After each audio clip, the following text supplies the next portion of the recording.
Good morning everyone जायफोर बिथांमोना हाग्रामा महिलारि बिथांखौ बिजेपिखौ बिटिसिआव लाबोजेनग्रा होननानै एलिगेसन लाबोदों आरो फार्स्ट बिजेपिखौ बिटिसिआव सोफैजेनग्रा होननानै बुंदों बे बिथांमोना नैबे भिडिअ क्लिप्सखौ नायबानो क्लियार जागोन। इट्स नट माय भइस, it's the voice given by Himanta Biswa Sarma CM honourable CM of Assam. बेखौ नायग्रोदो। মই অসমৰ মন্ত্ৰী, ৰাইজে পাতি দিয়া মন্ত্ৰী হাগ্ৰামা মহিলাৰীয়ে কয় হিমন্ত বিশ্ব শৰ্মাক বিটিচিত সোমাব নিদিওঁ। চাওকচোন কিমান সাহস, সাহসৰো এটা সীমা থাকিব লাগিব। টকা আমি দিম আৰু আমি ইয়াত সোমাব নোৱাৰো। তাৰমানে তেওঁ ভাবে যেন এইখন তেওঁ দেউতাক মাক পৈতৃক সম্পত্তি হিচাপে বিটিচিখন আহিছে, সেইটোতো হ'ব নোৱাৰে। তো डाउट इज क्लियार, गोनो गोथोआ साफा जाबाय। बिथां हेमन्त बिश्व शर्माया गावनि खुगाजोंनो हाग्रामा महिलारिखौ मा खोथा बुंदों आरो बे पइन्ट्सनिफ्राय मा बुजियो नोंथांमोना, सोजेनग्रा ना होबथाग्रा, बेयो क्लियार जाबाय। आं बुंनांगौ गैला। बिनि सायाव मा कमेन्ट होयो नोंथांमोना लिरनानै हरबानो जाबाय। So' hello' everyone, once again welcome back to the channel. दिनैनि गोदान भिडिअ'आव नोंथांमोन बयखौबो गोसो गोथारै बरायदों, लोगोसे आसा खालामो इसोरनि अननायाव नोंथांमोन बयबो मोजां दं। दा दिनैनि दिनावहाय दुलाराय बर' फरायसा आफाद आरो UPPLनि दैदेनगिरिफोरजों बाथ्राया मानो गारांसेयै खारो, बिथांमोननि सिङाव मा इसिङारि सोमोन्दो दं, इन्टारनेल रिलेसना मा बिटुइन टु ग्रुप, बे मोननै हान्जानि गेजेराव मा इन्टारनेल रिलेशनशिप दं जायनि जाहोनाव गाराङा माने एखे सुरफालांबाय थायो। नोंथांमोननि आइडियायाव मा गाइस कमेन्ट्सनि गेजेरजों लिरहरनो हागोन ना?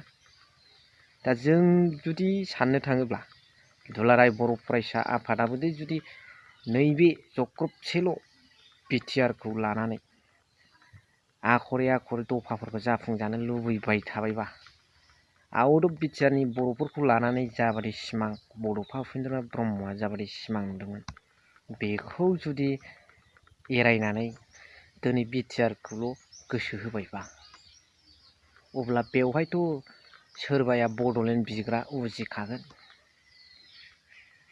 गागि दैदेनगिरिफ्रा, गागि सोद्रोमाफ्रा बड'लेण्ड बिनो आवगायबोखागोन। खारन जोंनि गांनाय उखैनाया बड'लेण्डजों नङाबा सुफुंजाया। दुलाराय बर' फरायसा आफादा बुहुमनि खना खनला थानाय बर'फोर आरो आउट अफ बिटिआर बेयाव थानाय बर'फोरखौ लानानै मा सिमां दंमोन बावबाय नामा दिपेन बर' सार? दिनै बै 2025आव जानो गोनां सियारफोरखौल' ओरै नोजोर बोनानै थांखियाव दोननानै हाबा मावबाय थाबा जानाय नङा। इलेक्सनसा थांगोन फैगोन, बेयाव जोंनि नेतृत्वखौ इयुन जोलैखौ मोजां लामा खिन्थालाङाबा, दिनै बेवहाय एक्स भलन्टियार फर्सनिफ्राय मोनसे बड'लेण्ड आन्दलन जागायफिननो नागिरदों।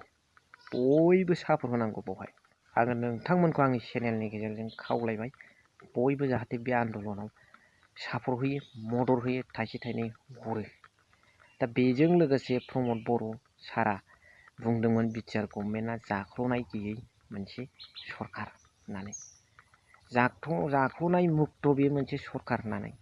नाथाय दिनै एसामिस निउसाव मा दामनानै होखो बेखौ नोंथांमोना खुद नायलांबानो जाबाय।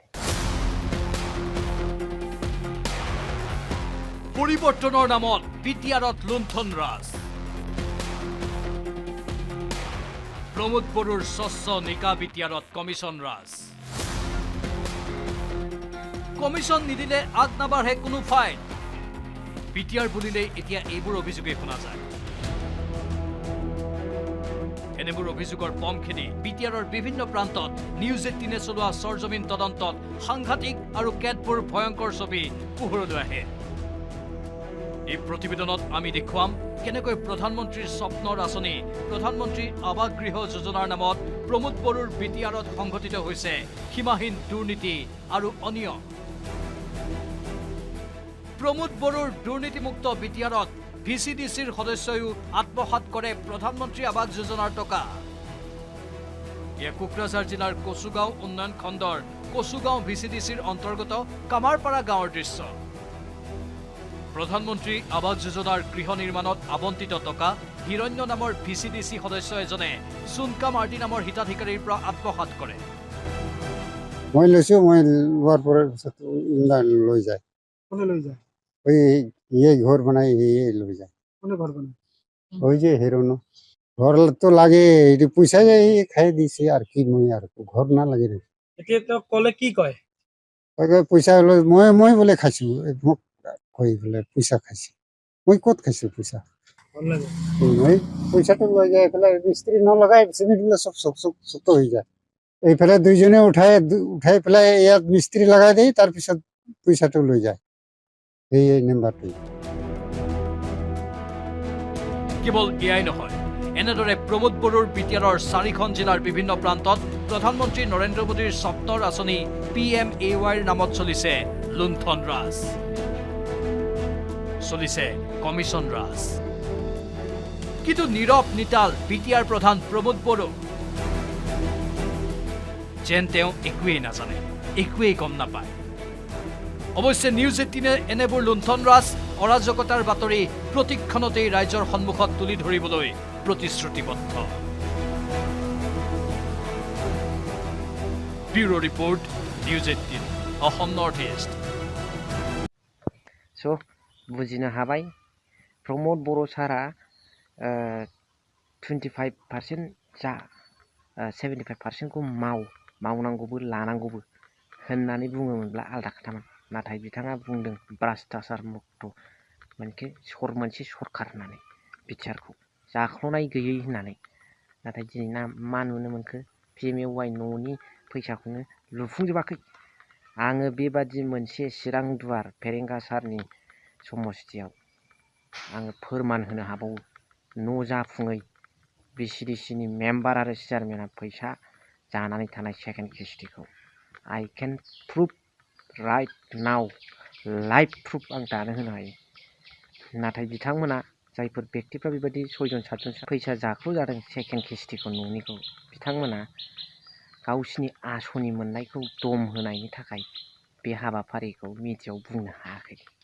जे नोंसोरो मिडियायाव होयोब्ला, लेगेल एक्सन लायोब्ला नोंसिनि आसनिफोरखौ दानगोन, अरुनदयखौ दानगोन, गभर्नमेन्टनिफ्राय मोननाय सुबिदाखौ मोननाय नङा होननानै दम होनानै दोनदों VCDCनि चेयारमेना।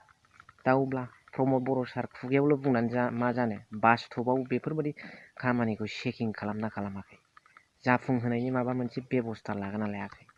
बै रां जाख्ल'ग्रा सोद्रोमाफोरखौ एरख'नानै बेनिफ्राय आदाय खालामफिननो हानो हाया, बेखौ जेलाव हरनो हानो हाया, प्रश्नआ बिसो। बेजों लोगोसे जे सान्थिनि खोथाखौ बुंदों, दिनै मानो जों मिडियायाव नुनो मोनदों सासे नागालेण्डआव केस गोनां सासे NDFB, एक्स NDFB बिथाङा मानो बेफोरनि केसा मानो दिनैसिमबो जाबावनो गोनां जाखो, बेफोरनि सायाव जेबो तदन्त लायाखै नामा? बेनो नामा सार सान्थिया? स' गाइस, नोंथांमोना मा सानो कमेन्ट्सनि गेजेरजों फोरमायहरदो। स' भिडिअखौ एसेखिनियावनो फोजोबबाय। थेंक इउ भेरि माच फर वाचिं। लाभ इउ।